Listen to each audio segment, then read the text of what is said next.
goody, here it comes. Welcome to the Cinema Psycho Show.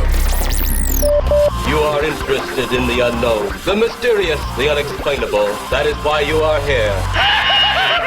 Oh my God, don't stop now! With your hosts, Brian, John, and Elaine. Welcome to the Cinema Psycho Show, the madhouse for film freaks and film fans of all types. I'm your host, Brian Collington, joined by my fellow co-hosts and filmmakers, John and Elaine Woolscroft. Good day to you. Heyo. And now we're on episode 7. Lucky 7. Lucky number 7. Fighting 7. What was that? You did The Fighting 7. The Fighting 7? You did the Fighting 6 last week. Well, now it's the Fighting 7. Oh my Okay. goodness. Well, we got a hell of a show for you folks. Buckle up. I mean, that's really the only thing I could preface this. We're going to try to focus and keep this a positive conversation. I full of mean, intelligent conversation. We'll see. Can this really be considered a positive conversation? We'll see how it goes. Yeah, so we're going to be talking about remakes and sequels today. And reboots and, And franchises. reboots and And soft franchises. reboots and General nostalgia fuckery. I think that's pretty much what we're going to The call it. merry-go-round of nostalgia The fuckery. nostalgia rape. Yes. That's what I'm calling it, the nostalgia rape. Okay. So, but before we get to that, we have to give you a little bit of an hors d'oeuvre. And that's our news, our movies in the news today. Yeah, we have a cool story. Now, this is a little bit older of a It's a little bit story, dated. but I really think it But bears conversation. I think it should be discussed because, quite frankly, while it was kiboshed now, it's coming. It's coming. See, folks. I don't think so because, like, It will. all right, so we'll break it Well, down what for is y'all. the it Yes. that we're talking So about here? We're in the pronoun game. AMC had thrown out this idea because they're always trying to do stuff, and they get feedback in real time now because of social media, and they were like, "Hey guys, what would y'all think of a section of the theater where it's okay to text?" Tweet seats. Is that what they called it, tweet seats? Yeah, Yeah. it was. That's the clever marketing name they came up with? It probably took a lot of meetings to come up with it too. And a lot of money. Millions of dollars. Millions of dollars spent. Tweet seats. Tweet so yeah, seats. so they were gonna, and I'm not sure of the actual like major specifics, but they were gonna have a section of every theater where you could use your phone, and with the agreement that nobody would give a crap. Here's So- the actual funny thing. I have the article from Screen Rant Okay. up here, and Spoiler alert. this is people gave a hilarious. crap. This is hilarious.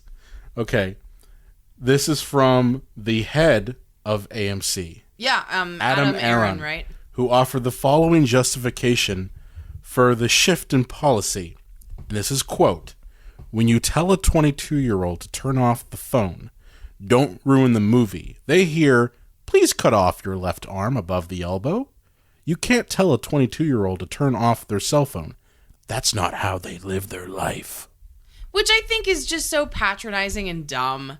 It's think there's fucking a- stupid. There's a lot of truth to it. I don't think that means that they should be allowed to do it, but I think No. they're right. I mean, I would like to think better of society at large, because what happened is they made this announcement, and then less than 24 hours 24 later? hours later. 24 hours later, everybody was like, no fuckity way. We don't go to the theater anyway, and we're sure as hell not going to go do it and watch somebody text. I mean, I'm sorry. Like, I'm so glad that they went right back on it, because then there was an equal announcement from, the CEO, Mr. Aaron Aron. Aron.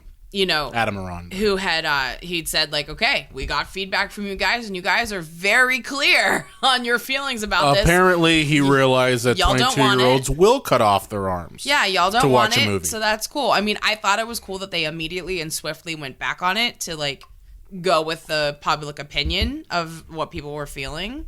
Yeah. I think it was good because, honestly, like, I've been in a theater before where I've literally had to tell someone to stop checking Facebook during a movie, because they're ruining it. They're Honestly, right in front of me. if All you- I can see is their bright ass screen. That ruins the movie. If you can't just shut off for an hour and a half to 2 hours, hell, if you have 3 hours if you're seeing a Zack Snyder film, Also punching then yourself in the penis. Also punch yourself in the penis. Your hands are busy.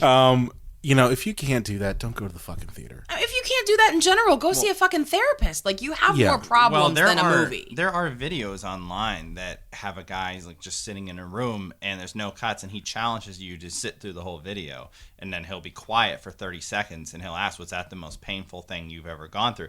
He's making a point that we are just so inundated with technology and quick, something by the moment, quick, another thing, that it's hard for people to shut off from technology that way. And every other form, we're told to tweet live when we watch television shows, the Super Bowl, the Oscars, or even your favorite show, like live social. tweet Walking Dead, Right. And then, movies are that sacred thing where we say, oh, well, shut off your phone. But everything else we're told to. And I'm not justifying it. I'm totally with you guys that I think it's bullshit, the idea of using your phone in a movie theater. But I think that, you're told constantly that you're not relevant unless you're live tweeting something that happens, unless it's a movie. Well, I mean, honestly, like where does it end? Like, that's what I look at it as. Where does it end? Are you going to have hashtags placed inside the film for the people watching to tweet? I would like vomit. Honestly, I think that's and I think that's why I'm glad that this thing didn't go through. Is that I think that's where you would be heading. Because I mean, it would become television. That's honestly what it would become. And there's nothing worse than the figureheads at a studio telling you what to tweet. Because I watch a couple of shows that are very entrenched in social media. Yeah. That you're supposed to watch live, to join the conversation. But there's nothing worse than Freeform giving you the hashtags for Pretty Little Liars because they're also fucking lame. Like, they come up, it's like, hashtag poor Ezra. It's like, oh my God, you guys don't get it. Like, I mean, I think it's a way that the money end of the creative industry really shows like how out of touch they are. And so I don't need that in my movies. I would stop going to the films. Go ahead, John. No, I think the big difference between, say, television and the cinema is they don't know how to properly gauge ratings anymore because of DVR and things like that. So I think they're doing it, to be like hip with the trend, like what the kids are into. But I think the idea of live tweeting TV shows is that they're trying to get people to watch the show live, not record it later, because then they don't know how to properly track the ratings of TV shows. Well, they can track DVR now. They can. Yeah, they can. But They can track downloads and replays.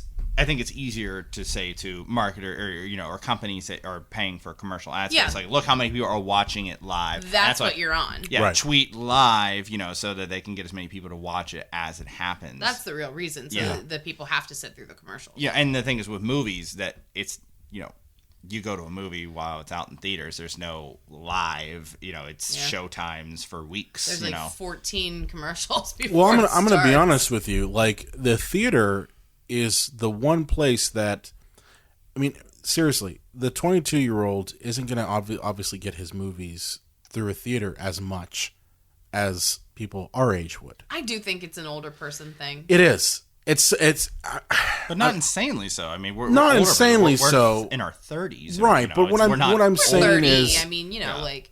well, I just right. think it's a generational divide because I think, when you say the word millennial, so technically we are millennials. Yeah. We are aging millennials. Yeah. We remember a childhood that was not governed by these devices.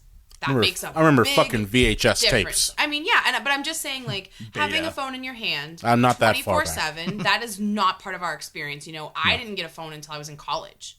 I was about 18. Yeah, When I got that's mine, when and I it got was my a cell flip phone. I fucking was in phone. college, so. But I guess my thing is, like, most people that I meet that are younger, okay, unless they're film buffs, okay, like, so for example, my youngest brother, he's a movie buff. Yeah. Okay, he's 21. He'll go to a theater. Yeah. Okay. Now I raised him to turn off his fucking cell phone in the movies. Okay. Of course. And to not kick the seats and to not throw gum and all that sort of shit. But other people his age, they might not go to the theater. They might just say, I'll wait till it comes out on Netflix. Or I'll go ahead and I'll download it off of iTunes or something like that. They're so The wiring tied is different. into it. The wiring is different, and that's fine. fine. It's the immediacy, Like, when I see it, like, for example, X-Men Apocalypse and Civil War, okay?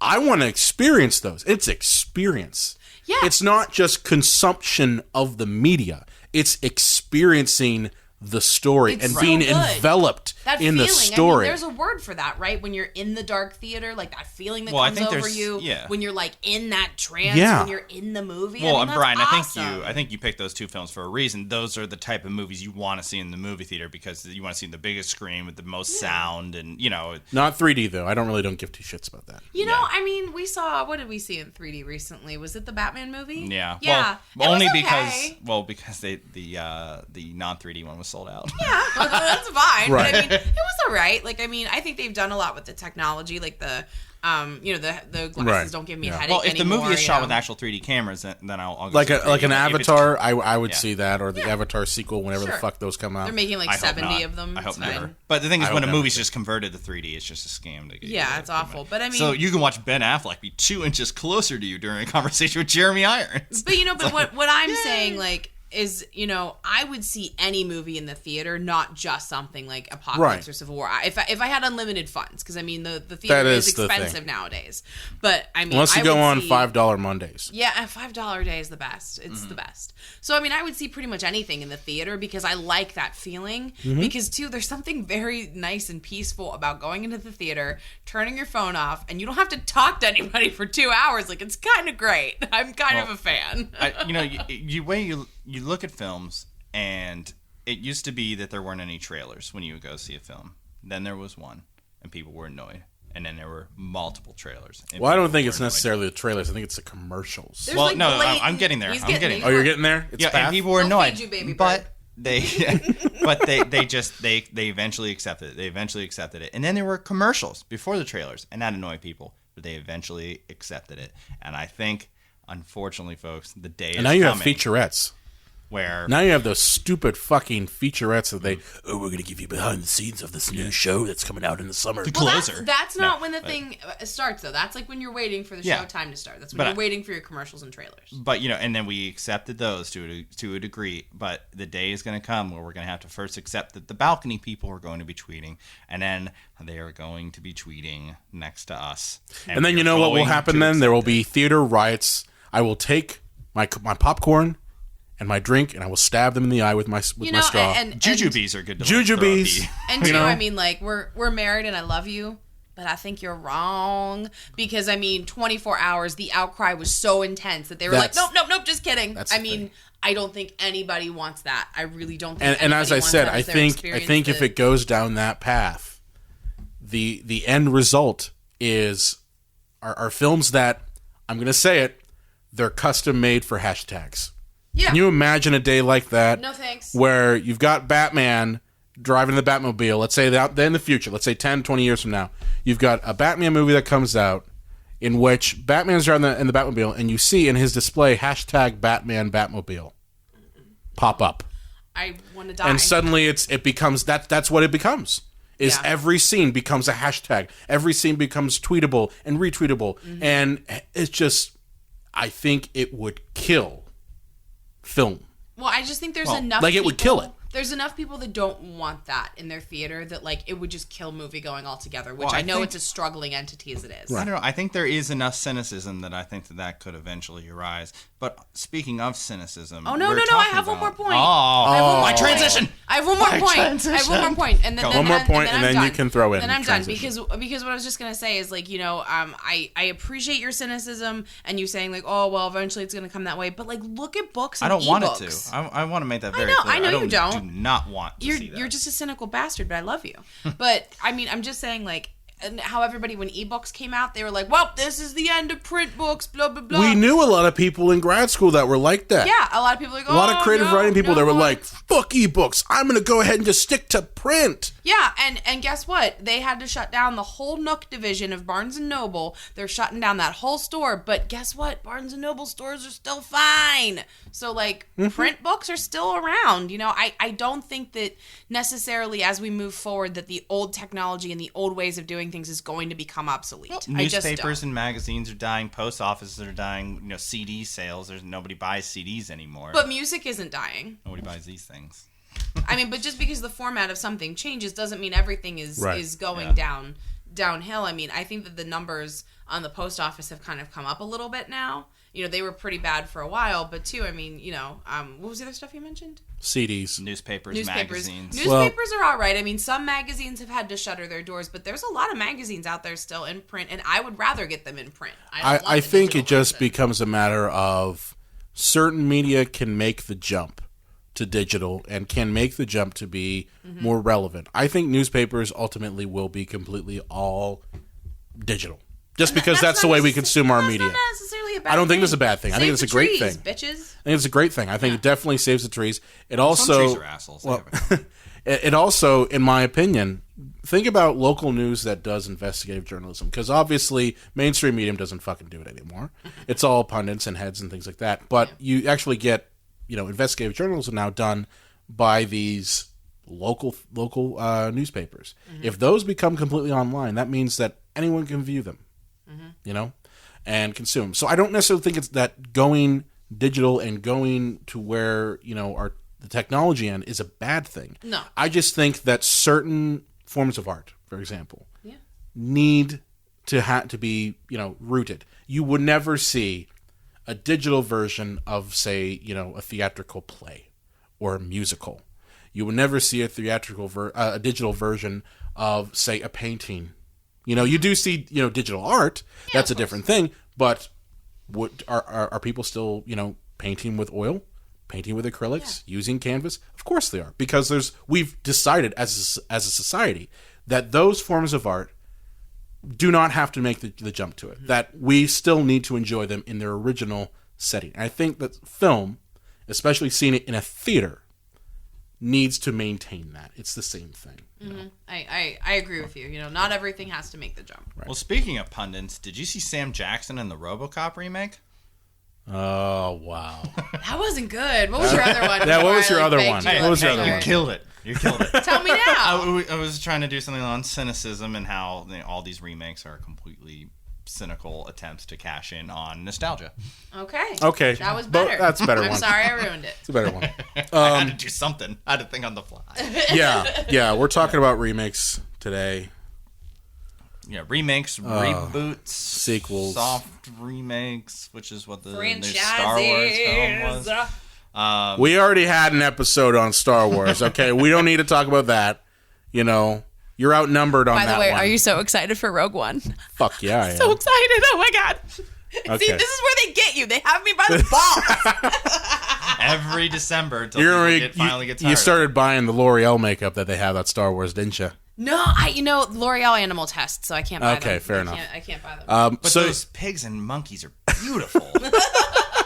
No, don't ever Google that, boys and girls. Don't ever don't Google do that. it. You'll never look at a bunny the same way again. So, yeah, the RoboCop remake, I think, as you said, is pretty much the antithesis of how much Hollywood just fucking sucks. Take us through why RoboCop was important. Well, we'll talk about a couple of them, but this one, I think, is the perfect example of remaking something for the sake of remaking it because you're too lazy to come up with a new idea. Is just so destructive. Because for me, in my opinion, RoboCop was, for what type of movie it was, a perfect movie.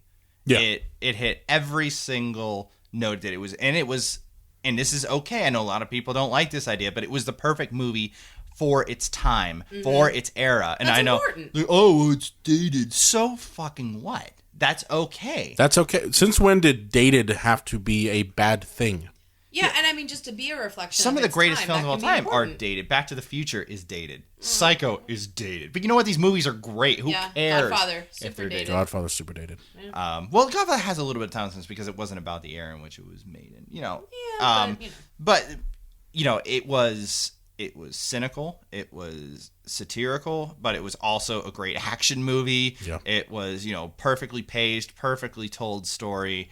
Said a lot about corporate America. Just the 80s in general. 80s like in that general. that movie is, in my opinion, the poster child for the 1980s. Like, that's it right there. Corporate greed, military industrial complex, the technology becoming rampant, just all of it just distilled down into one movie. And that's pretty much RoboCop, in my opinion. And the issue with doing a remake is you have two options when you're doing a remake. You need to do a shot-for-shot remake, which, like Gus Van Sant did with Psycho. That was terrible. Or it was. Oh God, it was is that terrible. the one Vince Vaughn was in? Yeah. Oh Yes, my it was. God. Oh. And the jerking off scene. It hurts me inside. It hurts me. Or you can try to go a different way with it. A reimagining. A reimagine, yeah. And so what they tried to do with RoboCop, the remake of it, was to take out the majority of the cynical nature of it, the satirical nature of it, the humor, the black humor, and they tried to make it so deathly serious, missing the entire point of RoboCop. And if you're damned if you do, damned if you don't remake it. Don't do a shot for shot, because what's the point? And then don't try to radically change it, because what's the point in that? You're screwing with a movie that was already perfect. Why do that? Other than I'm going to answer you why they did that. Here's why. You're a fan of RoboCop. love it. Okay, you love it. Okay, Hollywood, unfortunately, is not made up of people like you and I. They are made up of people who look at dollars and cents. I mean, you look at even these studios. The studios themselves, they're not funded by film people. They're funded by hedge fund managers in Wall Street in New York. They're funded by corporate interests who, honestly, they see it as, I can make a shit ton of money with a movie. Now, how am I going to make a shit ton of money with a movie? I'm not going to automatically, give my money to something that's an original idea. Why? It takes effort to create a profitable original idea. Having the idea first is Having the idea first is usually the toughest part. And then it goes through the does it, basically shaving it down into, does it fit into, this square peg? So with RoboCop, and this is with all these remakes, in my opinion, they're targeting two different types of audiences. They're targeting people like you who can say, oh, wow, RoboCop, it might be good. Because it's RoboCop. I've been waiting forever for a RoboCop movie. The last one I saw was the one, back in 1993 where RoboCop's got a fucking jetpack, which actually I like that one. There's parts about it that I actually enjoy. Oh, Brian, no. Okay. There are parts. Hey, there are RoboCop parts. 2 is pretty good, but RoboCop 3, I said there's parts. Okay, there's a key word there. But it's the same people who are saying, oh, wow, I'm going to target you. Because you are our diehard fan, you buy the merchandise whenever there's some new RoboCop action figure that Sideshow Toys puts out. You are the target market. But you know what? There's also a second target market. You know who that target market is? Who? 18 to 24-year-olds who did not grow up with RoboCop. Who, honestly, they look at it as, I want to see the next big action movie. So I really don't have the attention span to sit through an actual coherent story. I get my stories in tweets. I get my stories in status updates. And honestly, I don't have the brain processing power. I'm not bad-mouthing millennials. We're technically part of that. But I'm just saying the attention span of younger audiences cannot handle a movie like RoboCop. Well, I feel like it's not necessarily an attention span issue. I mean, I think that their brains are wired to process media differently. Yeah. And that's why we see over time. Like, I mean, when they first rebooted the Bond franchise, yeah. I could not believe how quick the cuts were. I was like, my head is going to explode. Well, that's what I'm saying. But that's how, Bond the was younger... a soft reboot. It was technically a sequel reboot. Yeah, I mean, sequel reboot, a sweeboot. A sweeboot, if you will. But if you will. Sweeboots are delicious. But I mean... I just don't want it to seem like we're making some kind of like arbitrary judgment of like, oh, their attention span. Like, I'm not. We're just acknowledging that their brains are wired differently. I'm just saying that I've met people I've said, oh, go watch this movie. Okay, and I'm not talking like movies that are black and white from the 50s, because some people I know will say I'm not watching that's in black and white. And honestly, those people were dumb. But I'm sorry if you literally are saying it's in black and white. I don't really want to watch it. That's dumb. But I've met people who have said, oh, you know what? You should go watch the original Batman from 89. And you know what they tell me? It's too slow. It's going too slow. I really can't. I really don't get it. It's going too slow. And that's what I'm saying is... Yeah, no, totally. Just different wires. They just cannot get... If the plot is not broken down into the simplest building blocks, they can't get it. Mm-hmm. And that hurts me, Yeah. Oh, but I think too. and this getting back to the point, is that Hollywood is looking at two different audiences they're trying to please. Totally. Trying to please people like him, who they're hoping that you see the title RoboCop in those RoboCop letters, and you hear the theme, that you suddenly are like, oh, I'm go for this. And then they're appealing to the audience that honestly can only handle the story in little nanoseconds. And with big explosions, and with the newest technology, and the newest computer graphics, and that's pretty much it. They don't want subtext. They don't want any complicated plot, because if there's complicated plot, then people might tune out. That's it. Or they don't want very subtle humor, which, even though, I mean, a lot of the jokes were very outrageous in RoboCop, it was still subtle humor. It wasn't, there was no pie in the face, guy gets hit in the ball gags. It was, you know, wow, what kind of a horrible world we live in, or what it could get even worse. You know, a lot of the ads that they had, or the way the news anchors would talk about horrible stories with smiles on their face, you know. And that was satire. That was satire. Yeah, and that humor is, you know, can go over a lot of people's heads, you know. And so when they, I mean, when I was a kid, I didn't get it at the time. Oh yeah, I first saw the movie when I was 3. So I did. I just was like, cool, Robot Cop. I didn't know. Right. And you get older, you're like, wow, I appreciate this movie on a whole other level now. Right. But I think that's in a nutshell. That is what Hollywood does. Is they're trying to appeal to 2 different audiences, and when trying to appeal to 2 different audiences, they're appealing to no one. That's a great way to say that's the thing. There is you have to decide what type of movie you're going to make here. Are you going to make a bubblegum movie that just flies on? It maybe hits number 1 for the first weekend and then drops off like certain, you know, Batman v Superman movies. How about that, huh? Okay. You know, what was it? 60-point drop off? Yeah, something like that, man. Oh, man, or are you going to make a movie that honestly is original enough that it sustains itself? Because I think when you actually do see original movies eventually come down the pipe, they do stick around a little bit longer, you know? And especially if they build momentum, especially if they have a good marketing strategy to be able to get their message out, they do tend to build them. But they do cost more to be able to get the message out than, say, a RoboCop. Well, it's harder, than to just take a skeleton of a film and then just change a few things around. Like with the RoboCop film, it focused a lot more on terrorism and the idea that, they're using certain robots in warfare, and what if we could turn this into a police force in the United States. So in the 80s, it was more about just, you know, corporate industrializing, changing, you know, our way of life here in America. And this one had to do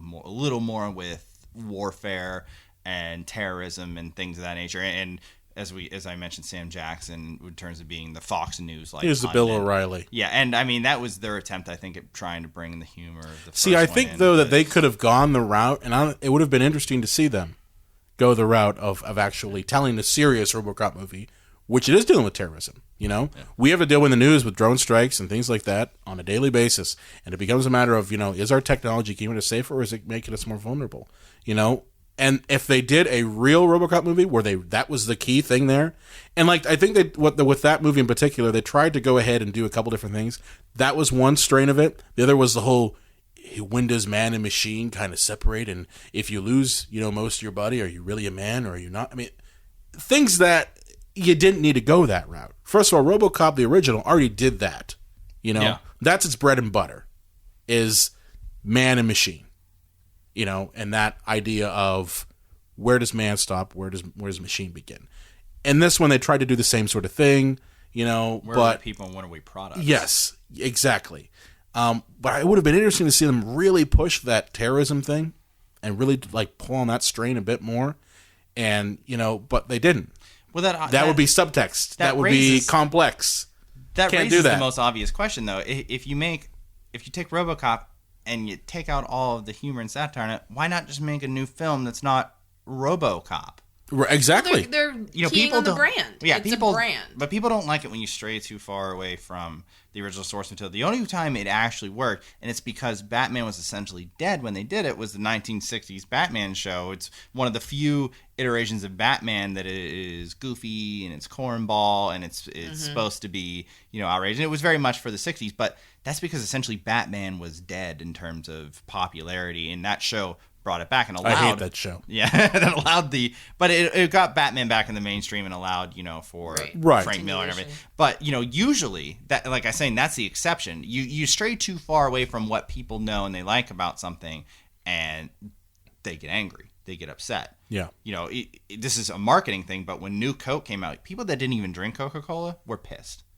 Because they viewed Coke as it's sacred. thing. You don't do that. And if you tried to do like the 60s Batman show now with like say the X-Men, you put that on TV and you did the X-Men as like hippy dippy and cornball and full of that kind of he would be like, fuck you. You're not doing that. You can't do that to our X-Men. People are. I think it's also we live in a different world nowadays. Yeah. 60s was very bright. People I mean, at least the veneer of it, and that's why I say the veneer of the 60s was very bright and hippie and that sort of thing. Underneath it, not so much, Well, the one film I don't understand, the way you broke that down, Brian, is Gem and the Holograms. Oh, my God. I didn't see that. I didn't see that. Well, I did not see it either, but I've seen enough stuff online that says that it ventures so far away from the original cartoon series that was on when people were kids that if you're going to make it so radically different from the original source material, you're not going to bring in the nostalgia people, and you're also therefore not going to bring in the new people that don't even know what Gem and the Holograms is. So you're not the younger people aren't even going to know that this is an existing brand, and the older people are not going to go see it because it's too different from what they knew. So who are they even trying to attract? I mean, honestly, like it's a great case study in this instance because I was a fan of the television show. I didn't see the movie, but I did a lot of reading on it, and like John said, it just strayed so far from the original material. It made less money than it cost to create the film. Jesus Christ! It made it made an appalling amount of money. Cutthroat Island style. It made something like $3 million. And honestly, it That's goes back to why not just not call it Gem and the Hologram? Exactly. And I mean, and I think too, like they want like the tie-ins and everything because I know that they did like a big thing with Sephora to make makeup, in the Gem vein. But even then, like you can't get excited about something when the movie's fucking terrible. Like if the movie had been awesome, I would have been first in line. I'd have been like, give me the lipstick and the eyeshadow palette and take my money. But the movie looked awful, so I was like, I mean, think of it this way. Here's a good example of a movie that is original, but borrows things, and it doesn't call itself. It's not a sequel or anything like that. Pacific Rim. Really? Pacific I heard Rim. That didn't suck. It didn't suck. It's really good. It's really good, but it borrows a lot it mostly borrows from anime. Okay. Oh, okay. It borrows from things like Robotech, Gundam. I was a big anime person in high school, so it borrows from Big O. It borrows from Gundam Wing. It borrows from a lot of these giant robot versus giant monster, genre cartoons, and it was original. Now imagine if they took that originality and they slapped on it Gundam Wing, for example, right? Or they slapped on the name of an anime and said, "This is it." People would be fucking furious. It wouldn't make nearly as much money, and it wouldn't resonate with people as much as it does. I know people who are like, "Oh, I really like Pacific Rim," because it's original. It's got, and honestly, I'm not saying that it's someone recreated the wheel. It isn't. No, it borrowed elements. I heard it was good, for they what did. it was. It was Guillermo del Toro, so he's pretty good. Sweet, yeah. And it borrowed elements from, things that he liked. He liked anime. He liked, the robot style. He liked the Godzilla stuff. It borrowed from that. And it was something entirely original. Edgar writing it, Tarantinoing it, a little bit of that. I guess you could say that, but I mean that's kind of the opposite spectrum. And it's kind of what we're talking about is, what if it had the name of a popular anime title at the time? Mm-hmm. Would it be as good as it is? I don't think it would be, because people would be they'd be thinking of the old thing and saying, "Oh, well, it doesn't necessarily match. It's so far removed." That pisses me off. The motivations would be completely transparent. It'd be like, wow, you just stuck this brand name on it just so that we would fucking go see it. You know, like that. People are smarter than that. Like, they understand when we're being manipulated. Oh, yeah, they do. I mean, do we really, though? Because they just keep pumping out these reboots and sequels, and people keep flooding. They wouldn't keep doing them. I don't think that's true. I don't think RoboCop made that much money. I don't think Total Recall made that much money. Well, here's the thing. I mean, those movies, typically the way they work is they make enough to cover their budget. If they make enough to cover their budget, they're considered successful. But they generally have a one weekend drop off. You know, they're good for that first weekend because they get enough publicity. And honestly, I look at the strategy as almost like throw everything in the kitchen sink in that first weekend. If you can make it that first weekend, then it doesn't matter if the fucking film drops off to the point where you don't make anything after that. You know, they look at it as, okay, we can make up sales on DVDs and Netflix and Blu-ray and things like that. And the other thing, too, is that we're not also keeping in mind that a lot of times these movies end up being popular in other countries. That's true. Okay, the international side of it. And that gets onto a whole other level of where I don't like the fact that they're pandering to other countries. Like, I automatically go to the Transformers series on that one. Yeah. Where it literally, did you need to go to China? Well, with that, I mean... Did you need to go to this country, that country? It's no longer about making art, it's about making money. Absolutely. And that's what's appalling about it. Well, yeah. Hollywood is, filmmaking is a capitalistic adventure. Like, we love to see film as art, and there are some filmmakers that do it for that. But at the end of the day, these movies are there to make money. They didn't make Captain America: Civil War because they thought this story has to be told. They did it so they could sell motor oil and Reese's Pieces and Coca-Cola. But that's what I start to have a problem with. I mean, like, when did it become no longer just about the movie making money, but then using the movie to make money for other companies? Star Wars. I'm serious. Star Wars created basically the cross-branding and everything. That created Damn the you, model George Lucas! that we have now. You didn't really have it beforehand. Yeah, you're right. Yeah, I mean, that's a good point. So I think it might actually be kind of good to talk about times that we possibly are okay with rebranding or remaking a film. And now, both of these... So give me a second to make my point, but both of these are horrible movies. But...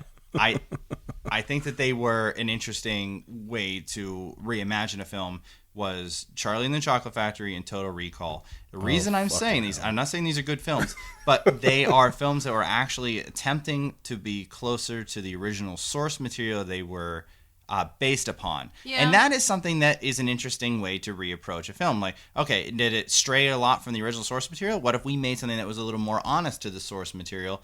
Now, both of those films failed, so they're kind of iffy examples, but I'm saying that it was an interesting choice to try to remake those movies because there's a different way to tell the story. There's, in this case, it was closer to the original book, or short story. Well, Personally, I dislike both those movies. I do especially Total Recall, because Total Recall was one of my favorite movies when I was a kid. We do watch that film with rose-colored nostalgia glasses, though, Brian. I know that. Believe me, I'm well aware of that. Walking through the patio. But honestly, the show's kind of about rose-colored nostalgia, isn't it? Yes, to a degree. So, for me, both those movies, the original films, are works of art, in my opinion. And you could go ahead and say that, Arnold Schwarzenegger is ridiculous in that in the original, and the effects are kind of cheesy, that sort of thing. But let's say you read Total Recall, the story, and then you went and saw that movie, and you're like, "What the hell is this? This isn't what." And you're right, and it's the same thing with Charlie and the Chocolate Factory too. But I think that both of those movies suffer from the vision of their director as well as the script, like the screenplay. They picked people to act in these films that weren't that great. Was Colin Farrell any good in that Total Recall? Is he any good in anything? No, he's not. But that's what I'm saying is okay, let's say you're going to go ahead and make a dyed-in-the-wool, original adaptation of, say, Total Recall, okay? Maybe you look at finding an actor who's good, Maybe you look at trying to put the performance, and this just goes back to basic fucking filmmaking, and whether you're talking about adaptations or not. Maybe you look at trying to find the best possible actor to be in the movie, Maybe you try to go ahead and weave a coherent plot, And the same thing with Charlie and the Chocolate Factory. I think Charlie and the Chocolate Factory, the Tim Burton version, suffers from it being a Tim Burton movie. Oh, yeah. I think if any other director was in that, and it's just, and I know I'm not hating on Tim Burton, okay? I'm just saying that movie, and honestly a lot of his movies pretty much ever since then, have just been so drenched in the Tim Burton stank, if you will. Stank. The Tim Burton stank, that you don't watch those movies and think, oh, this is the Roald Dahl version of Charlie and the Chocolate Factory, you say, oh, this is the Tim Burton version of Charlie and the Chocolate Factory. Where it's so inundated with that vision that you're just like, you know, and that's my problem with it. You know, it just goes back to, and this is really the big point here. Some stories work better in literature than they do on film. Oh, absolutely. That's valid. You know, that's pretty much it. Is some stories do. Now, I'll give you a good adaptation that I think does work better than the actual story. Hellraiser. Hey. Okay, Hellraiser. And this is a rare instance where the author of the original book went to direct it. Okay, I've read both the original novella Hellbound Heart, written by Clive Barker, and I've seen Hellraiser, the first one, 1,000,000 times. Okay. There are elements in the story that would not transfer over to film. They just wouldn't work. Okay. Okay. For example,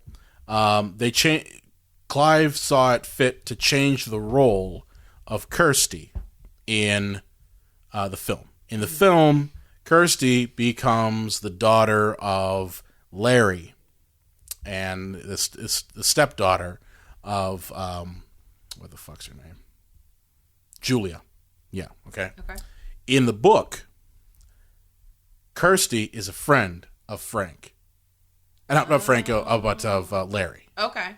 So it's almost more like a female friend love triangle type thing in its own right, which I don't know if that necessarily would work as powerful as, say, it does in the film. In the film, you have it almost like it's a weird incestual type thing that happens between Frank, who's the demon, you know, in Hellraiser, the skinless guy, and Kirsty, because it's kind of hinted at that Frank molested Kirsty.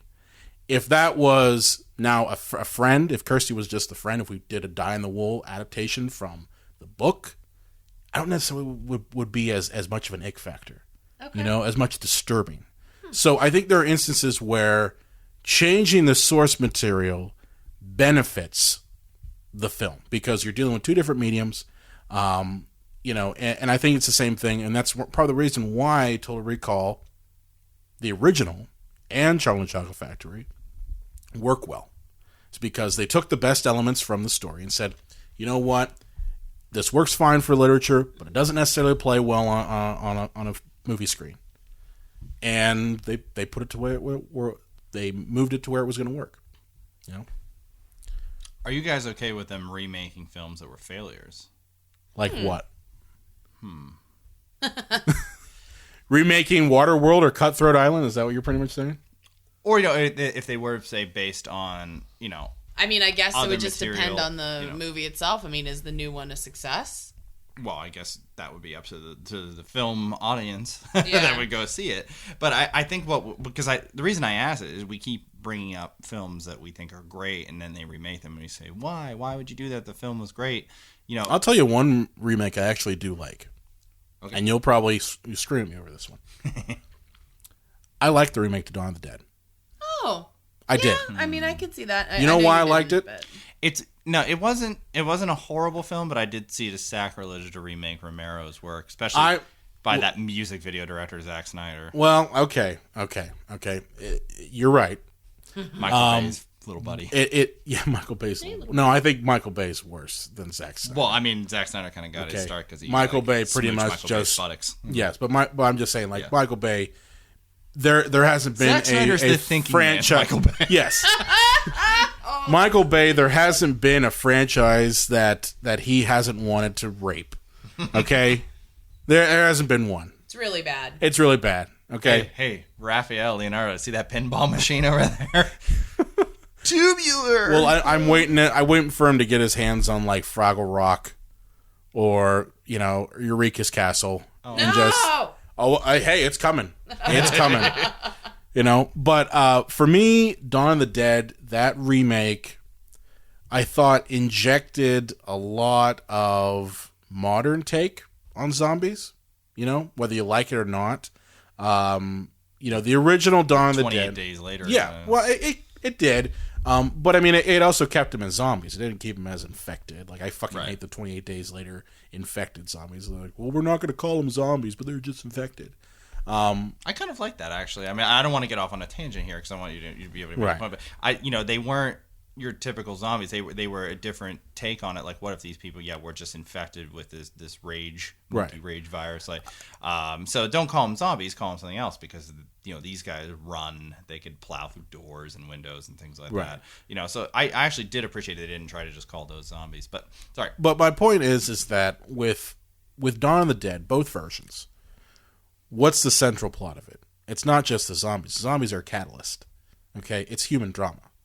And I thought that the remake, Dawn of the Dead, had the human drama. It had things like, how are these people trapped in a mall going to try to coexist, and that sort of thing. And I thought it was successful in that regard.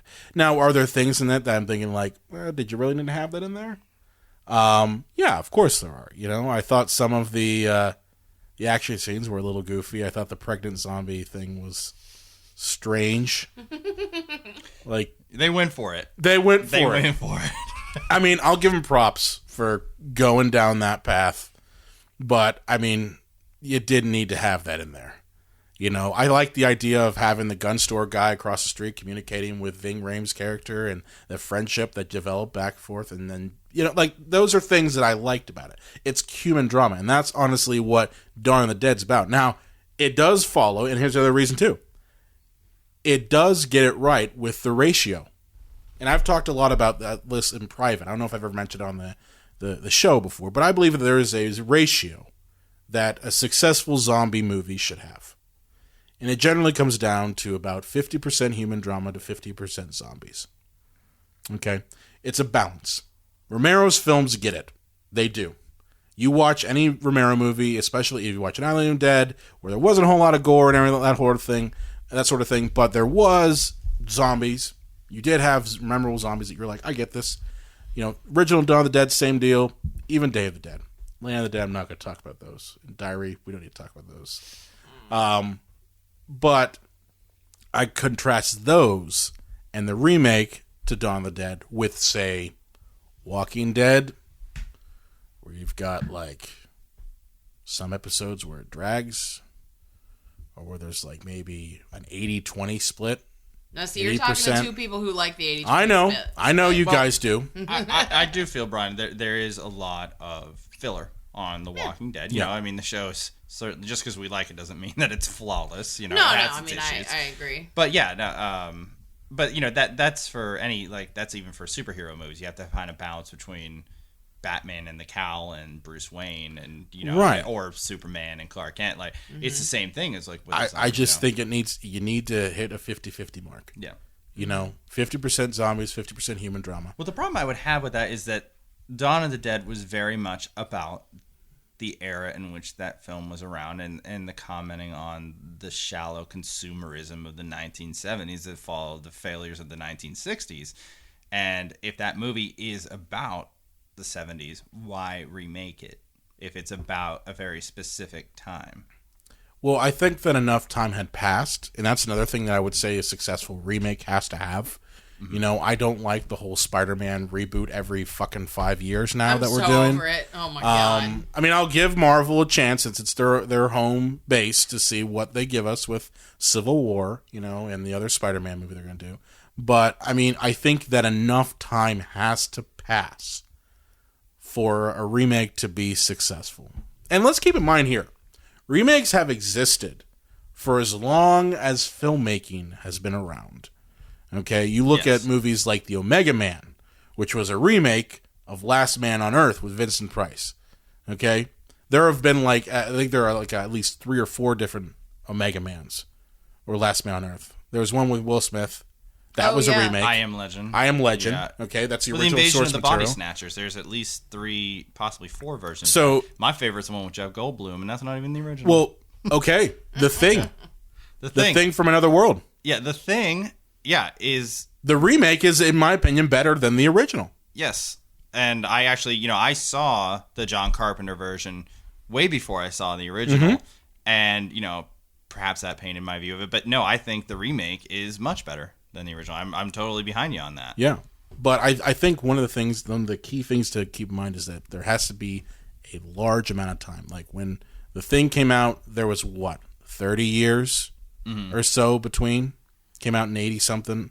And the original came out in the 50s. It took the basic idea and it did, turn it on its head without losing the original point of it. That's, RoboCop turned it on its head and then forgot why it was fucked RoboCop. Yeah, but this turned it on its head, but still kept the whole feeling of the film. And when you mean turn on its head, you actually did have one of those things that did its head fell off. It did turn on its head, and it turned into a spider. That's Rob Bottin's makeup right there.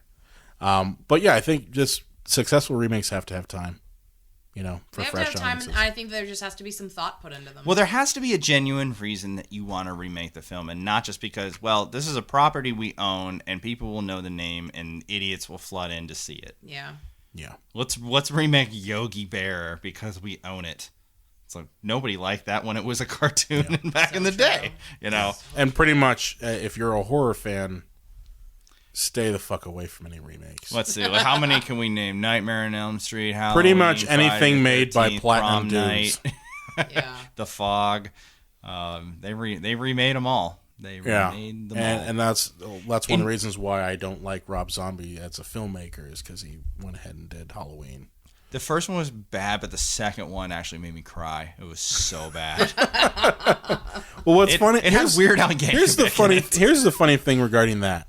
Okay, you would think that someone like Rob Zombie, who is a fan, like that's the thing that kills It was me. supposed to be a love He's letter a almost. fan of it. He's a fan of the original.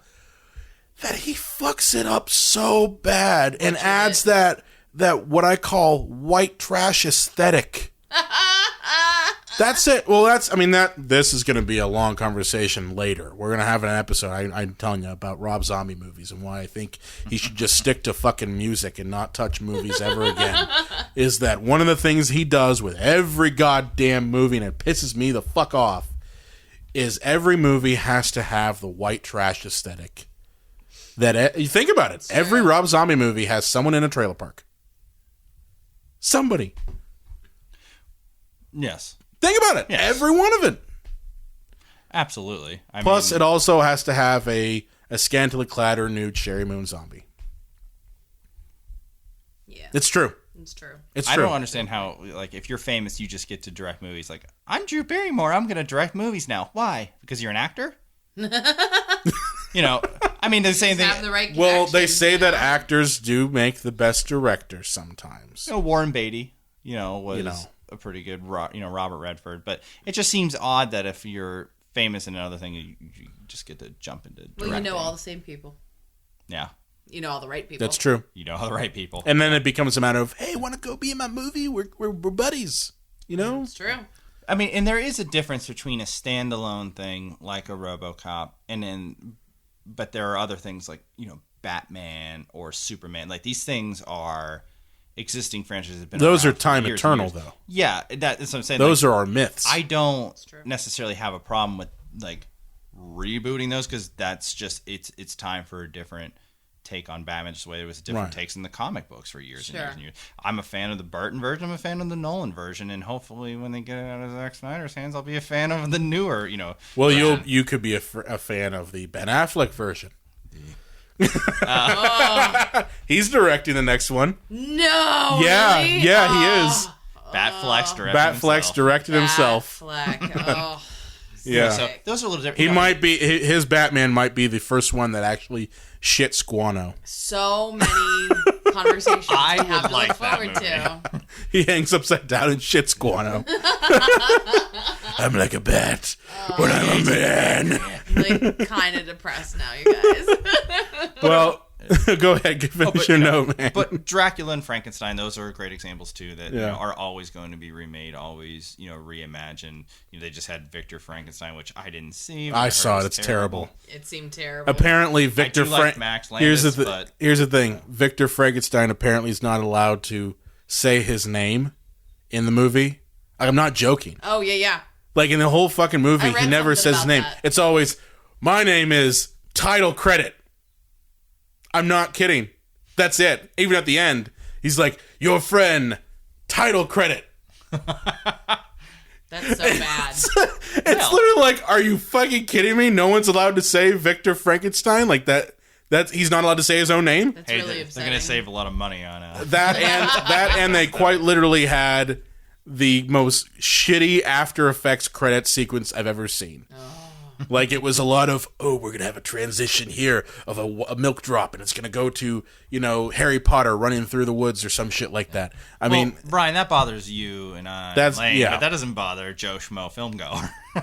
They're walking out during Well, it that. should. Yeah. Well, here's the thing. I think that Joe Schmo filmmaker understands that it's film fan. I think Joe Schmo film fan understands a bad movie. They just might not have the lexicon to say why. Ooh, yeah, that is so it. That's so it. I think they subconsciously are like, why does that movie just suck? 100% agree. Well, I'm 100% barely agree. just talking about the after Yeah, credit sequence. but that's what I'm saying. That's all baked into it, though. I think they just don't know how to describe it. They're just like, that movie just was really fucking bad. We will give you that lexicon. Absolutely, and I think that's going to transition into our ending thing here. So. Yeah. Look forward to the Harry Potter remake. That's probably coming in 2020. You shut your face. Oh. Back to the Future starring Justin Bieber. You know it's coming. Well, I just want to, before we look this up, I just want to give a reminder that we're still looking for indie filmmakers. So as I said in the last episode, we really want to do this indie block here on the show where we go ahead and review an up-and-coming filmmaker and, give them constructive criticism. I mean, not tear them apart nearly as much as we did with remakes and sequels, but really just, get them publicity, bring them on the show even if we can, and just, see your movie and see what can work, what doesn't work, And if the whole thing works, we'll be thrilled. Absolutely. Boom.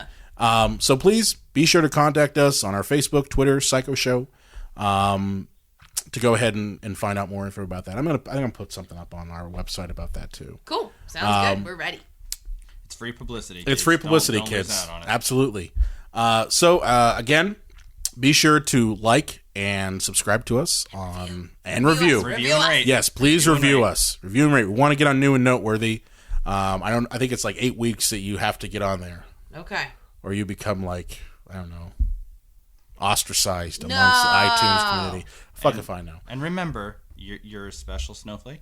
We love you. We do. You're wonderful. And when you listen to it, we get a little special feeling and deep in our cockles. You just wanted to have a reason to say cockles. He doesn't need a reason. So again, be sure to like and subscribe to our Facebook and Twitter at Psycho Show. If you do have a movie that you would love for us to go ahead and review, if it's one of your favorite cult classics, be sure to go ahead and find us at cinemapsychoshow.com and contact us at cinemapsychoshow@gmail.com. And be sure to, as I said, like, subscribe to us on iTunes, Stitcher, Google Play now, TuneIn, Blueberry. Everybody. Everyone. All of them. We're on all of them. And be sure to check us out every Friday with a new episode.